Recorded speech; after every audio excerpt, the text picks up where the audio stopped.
கர்த்தர் நாம் பரிசுப்படுவதாக. அன்புக்குரியவர்களே, மீண்டும் இந்த நாளிலே உங்களை சந்திப்பதிலே உள்ளபடியே கர்த்தருக்குள் மகிழ்ச்சி அடைகிறேன்.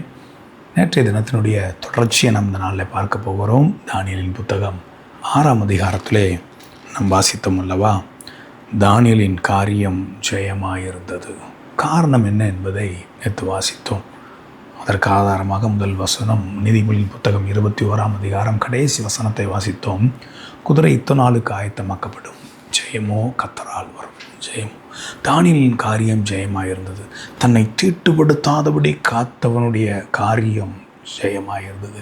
கர்த்தருடைய வார்த்தையின்படி வாழ்ந்தவனுடைய காரியம் ஜெயமாயிருந்தது என்று சொல்லி நேற்றைய தினத்திலே பார்த்தோம்.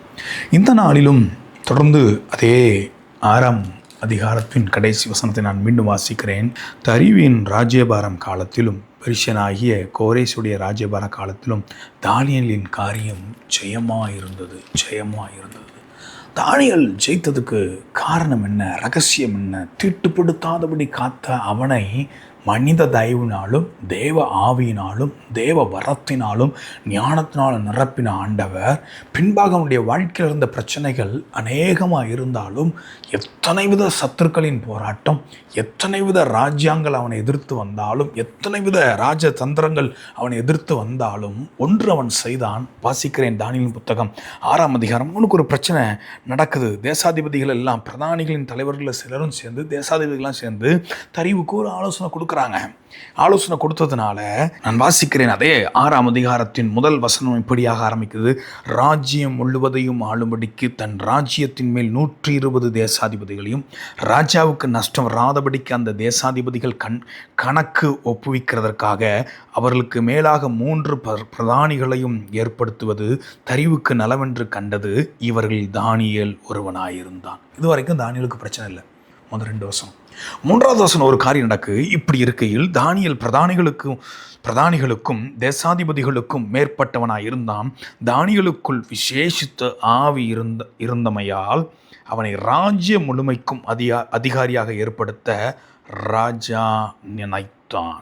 அப்பொழுது பிரதானிகளும் தேசாதிபதிகளும் ராஜ்யத்தின் விசாரிப்பிலே தானியேலை குற்றப்படுத்தும்படிக்கு முகாந்திரம் தேடினார்கள். ஆனாலும் ஒரு முகாந்திரத்தையும் குற்றத்தையும் கண்டுபிடிக்க அவர்களால் கூடாதிருந்தது. அவன் உண்மை உள்ளவனாயிருந்தபடியால் அவன் மேல் சுமத்த யாதொரு குற்றமும் குறைவும் காணப்படவில்லை. ஜெயிக்கக்கூடிய ஒரு வாலிபன், ஜெயிக்கக்கூடிய ஒரு தேசாதிபதி ராஜ்யத்தில் இந்த இடம் வரும்போது ஒரு நல்ல ஒரு முதிர்ந்த வயது அனுபவங்கள் வந்துவிட்டது தானியேலுக்கு. ஆனால் அந்த நாட்களில் தானியேலை குறித்து மற்றவர்களுடைய பார்வை எப்படி இருந்துச்சா? தானியேலை குற்றப்படுத்துவதற்கு ஒரு காரணமும் கண்டுபிடிக்க முடியல. காரணம், அவன் உண்மை உள்ளவனாக இருக்கிறான். முதல்ல தீட்டுப்படுத்தாத, தன்னை தீட்டுப்படுத்துவதற்கு இடம் கொடுக்காத தானியேல் உண்மை உள்ளவனாக இருக்கிறான். மற்றவர்கள் சாட்சி கூறுகிற வண்ணமாக அவனுடைய உண்மைத்தன்மை அவ்வளவு அற்புதமாக இருந்தது. இவனுக்கு விரதமாக ஒரு ஆலோசனையை தீட்டுறாங்க. தானியேலை எப்படியாவது குற்றம் கண்டுபிடிக்கணும். எப்படி? 5ஆம் வசனம், 6ஆம் அதிகாரம் 5ஆம் வசனத்தை வாசிக்கிறேன். அப்பொழுது அந்த மனுஷர், நாம் இந்த தானியேலை அவனுடைய தேவனை பற்றிய வேத விஷயத்திலே குற்றப்படுத்தும் முகாந்திரத்தை கண்டுபிடித்தால் ஒழிய அவனை வேறு ஒன்றிலும் குற்றப்படுத்தும் முகாந்திரத்தை கண்டுபிடிக்க கூடாது என்றார்கள்.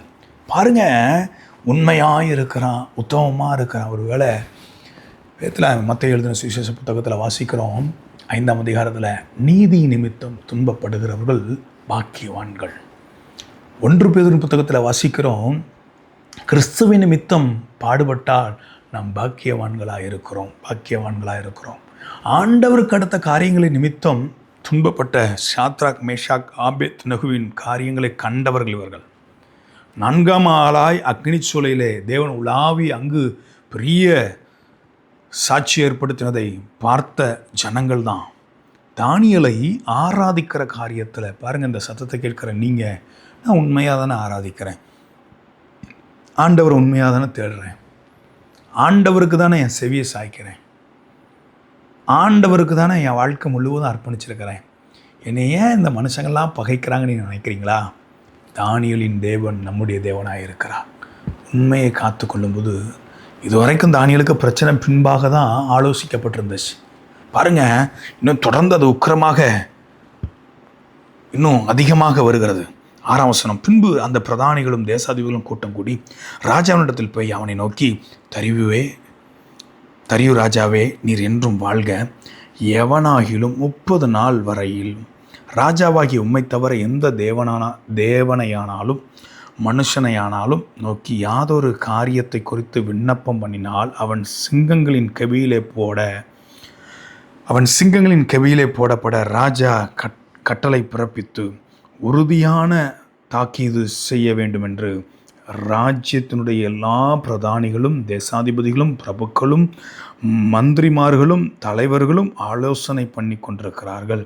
ஆதலால் இப்பொழுதும் ராஜாவே, மேதியருக்கும் பெர்ஷியருக்கும் இருக்கிற மாறாத பிரமாணத்தின்படியே அந்த தாக்கீது மாற்றப்படாதபடி நீர் அதை கட்டளையிட்டு அதற்கு கையெழுத்து வைக்க வேண்டும் என்றார்கள்.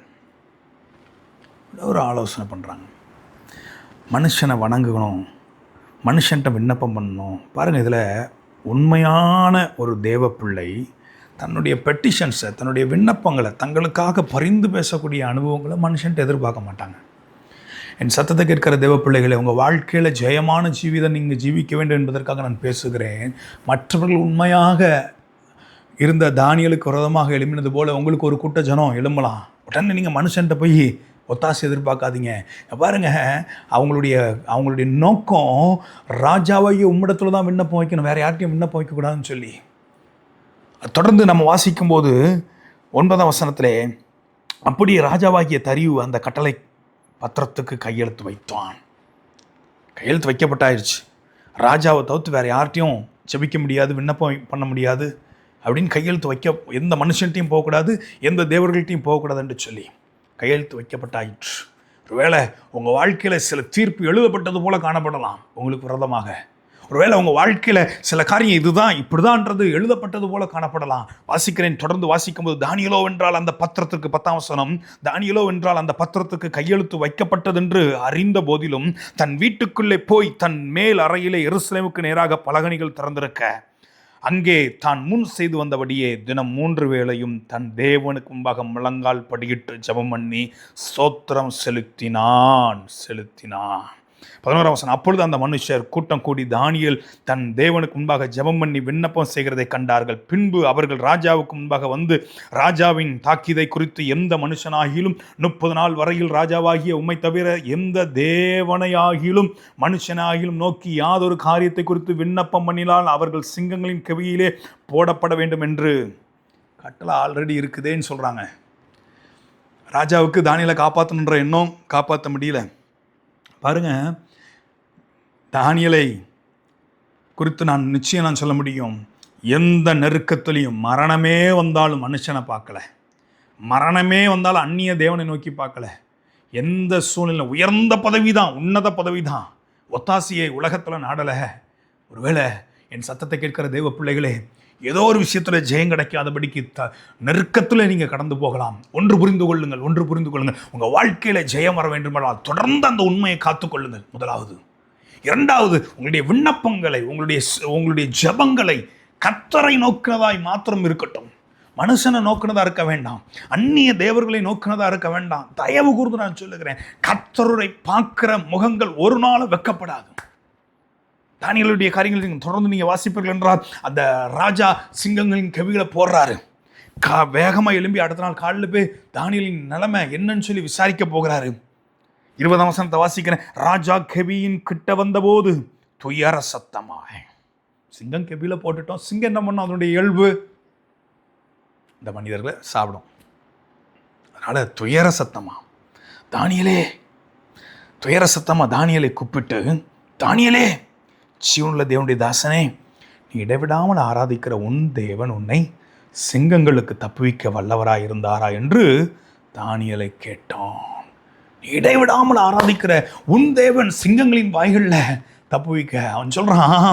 அப்பொழுது தானியேல், ராஜாவே, நீர் என்றும் வாழ்க. சிங்கங்கள் என்னை சேதப்படுத்தாதபடிக்கு தேவன் தம்முடைய தூதனை அனுப்பி அவைகளின் வாயை கட்டி போட்டார். அது ஏனென்றால் ஏன் என் காரியம் ஜெயமாக இருந்ததென்றால் அவன் சொல்றான். அந்த வசனத்தை கோடு போடுற பழக்கம் இருந்தால் தானியேலின் புத்தகம் 6ஆம் அதிகாரம் 22ஆம் வசனத்தில் நான் அதை வாசிக்கிறேன். அது ஏனென்றால் அவருக்கு முன்பாக நான் குற்றமற்றவனாய் காணப்பட்டேன். தேவனுக்கு முன்பாக குற்றமற்றவனாக. என் விண்ணப்பங்களை மனிதனை நோக்கி நான் செலுத்தவில்லை. என் வேண்டுதலை யாரையோ எதையோ பார்த்து நான் வைக்கவில்லை. யார்கிட்டையும் நான் ரெக்கமெண்டுக்கு போய் நிற்கல. நான் கர்த்தரை நோக்கி விண்ணப்பம் பண்ணினேன். கர்த்தருக்கு முன்பாக நான் குற்றமற்றவனாக காணப்பட்டேன். முதலாவது, ராஜாவாகிய உமக்கு முன்பாகவும் நான் நீதிக்கேடு செய்வதில்லை என்றான். அப்பொழுது ராஜா ரொம்ப சந்தோஷம். ராஜா எப்படியாவது ராஜாவும் தானியேலை காப்பாற்றி விட வேண்டும் ரொம்ப ஆசை. ராஜா மிகவும் சந்தோஷப்படுறார். தொடர்ந்து கீழே இருக்கிற வசனங்கள் நீங்கள் வாசிங்கன்னா, அவனை குற்றஞ்சாற்றினவர்கள்லாம் வெக்கப்பட்டு போனாங்க. 24ஆம் வசனத்தை நான் வாசிக்கிறேன். தானியேலின் மேல் குற்றஞ்சாற்றின மனுஷரையோ வென்றால் ராஜா கொண்டு வர சொன்னான். அவர்களையும் அவர்கள் குமாரரையும் அவர்கள் மனைவிகளையும் சிங்கங்களின் கீழே போட்டான். ஒரு ஆமான்னு எனக்கு இது இப்போ வாசிக்கும்போது ஒன்று நான் சொல்லுகிறேன். நமக்கு விரோதமாக நம்ம வாழ்க்கையில் செய்கிறவங்கள ஒன்று புரிந்து கொள்ளுங்க, கர்த்தர் நியாயந்திருப்பார், கர்த்தர் பார்த்துக்கொள்வார். பழி வாங்குறது நம்ம வேலை கிடையாது. நான் நினைக்கிறேன் தானியேல் அவர்கள் ஒரு நாளும் கசந்திருக்க மாட்டான். ஏன்னா சிங்கங்களின் வாயை கட்டி போட்டு கர்த்தர் எவ்வளவு பெரியவர் என்பதும், நான் ஆராதிக்கிற தேவன் என்னை தப்புவிக்க வல்லவராக இருந்தார் என்பதும், தேவனாம் மகிமைக்காக இது நடந்தது என்றும் தானியேல் நன்கு அறிவான். தொடர்ந்து கீழே இருக்க வசனங்களை வாசிக்கும்போது 25ஆம் வசனம், பின்பு ராஜாவாகிய தரியு தேசமெங்கும் குடியிருக்கிற எல்லா ஜனங்களுக்கும் ஜாதியாருக்கும் பாஷைக்காருக்கும் எழுதினது என்னவென்றால், உங்களுக்கு சமாதானம் பெருக கடவுது. என் ராஜ்யத்தின் ஆளுகைக்குள் எங்கும் உள்ளவர்கள் யாவரும் தானியேலின் தேவனுக்கு முன்பாக நடுங்கி பயப்பட வேண்டும் என்று என்னாலே தீர்மானம் பண்ணப்படுகிறது. அந்நிய தேசத்து ராஜா, வேதத்தில் வாசிக்கிறோம், வானோர் புதலத்தோர் பூமியின் கீழானோர் எல்லாருடைய முழங்காலும் முடங்குமாம் இயேசுவின் நாமம் என்று சொல்லி வேதத்தில் வாசிக்கிறோம். வானோர் புதலத்தோர் பூமியின் கீழானோர் எல்லாருடைய நாவுகளும் அறிக்கை செய்யுமாம் இயேசுவின் நாமம் என்று சொல்லி. அன்றைக்கு தரியு ராஜ்யம் பண்ணின நாட்களில் கர்த்தர் கிரியை செய்ய முடியும் என்றால், இன்றைக்கும் எந்த ராஜ்யங்கள் வந்தாலும் சரி, தேவ பிள்ளைகளை ஒருவரும் அசைத்து விட முடியாது. எந்த சட்டங்களும் எந்த உலக நியாயாதிபதிகளும் தேவ பிள்ளைகளுடைய உண்மையாய் தேவ பிள்ளைகள் இருக்கும் என்றால் அந்த பிள்ளையை ஒருவரையும் கர்த்தர் அசைக்க விட மாட்டார். தானியேலின் தேவன் நம் தேவன். நமக்காக வழக்காடுவார், நமக்காக கர்த்தர் கிரியை செய்வார். தொடர்ந்து நீங்கள் வாசிப்பீர்கள் என்றால் அதுக்கு அடுத்த காரியங்கள் தான். தொடர்ந்து நான் வாசிக்கிறேன், அவர் ஜீவனுள்ள தேவன். அதே 26ஆம் வசனத்தை நான் வாசிக்கிறேன். அவர் ஜீவனுள்ள தேவன், அவர் என்றென்றைக்கும் நிலைத்திருக்கிறவர், அவருடைய ராஜ்யம் அழியாது, அவருடைய கர்த்தத்துவம் முடிவு பரியந்தமும் நிற்கும். தேவனை குறித்து அந்நிய தேசத்து ராஜா சாட்சி கொடுக்கிறான். தானியேலை சிங்கங்களின் கெபிக்கு தப்புவித்த அவரே தப்புவிக்கிறவரும், தேவனை குறித்து அந்நிய தேசத்து ராஜா அறிக்கை செய்கிறான். தப்புவிக்கிறவரும் ரட்சிக்கிறவரும் வானத்திலும் பூமியிலும் அடையாளங்களையும் அற்புதங்களையும் செய்கிறவருமாயிருக்கிறார் என்று எழுதியிருக்கிறார். நேபுகாத் நேச்சாருடைய நாட்கள் தங்கம். இவர்கள் அதற்கு கீழே வெள்ளி. அந்த ராஜா நாட்களில் சாத்ராக் மேஷாக் ஆபேத்நேகோவை கொண்டு கர்த்தர் கிரியை செஞ்சார். இங்கே தானியேலை கொண்டு கர்த்தர் கிரியை செய்கிறார். அங்கதான் கடைசி வசனம், தானியேலின் காரியம் ஜெயமாக இருந்தது. உங்கள் காரியம் ஜெயமாக இருக்கணுமா, உண்மையை காத்துக்கொள்ளுங்க. உங்கள் காரியம் ஜெயமாக இருக்கணுமா, உங்களை தீட்டுப்படுத்தாதபடி பாதுகாத்துக்கொள்ளுங்க. உங்கள் காரியம் ஜெயமாக இருக்கணுமா, கர்த்தரை மாத்திரம் ஆராதிங்க, இடைவிடாமல் ஆராதிங்க. என்ன எதிர்ப்பு வந்தாலும் கர்த்தர்கிட்ட மாத்திரம் விண்ணப்பம் செலுத்துங்க, மனுஷன்ட்ட கிடையாது. கர்த்தரை நோக்கி பாருங்க, உங்கள் காரியம் ஜெயமாய் முடியும். கண்களை முடிச்சு வைப்போம், கண்களை மூடுவோம்.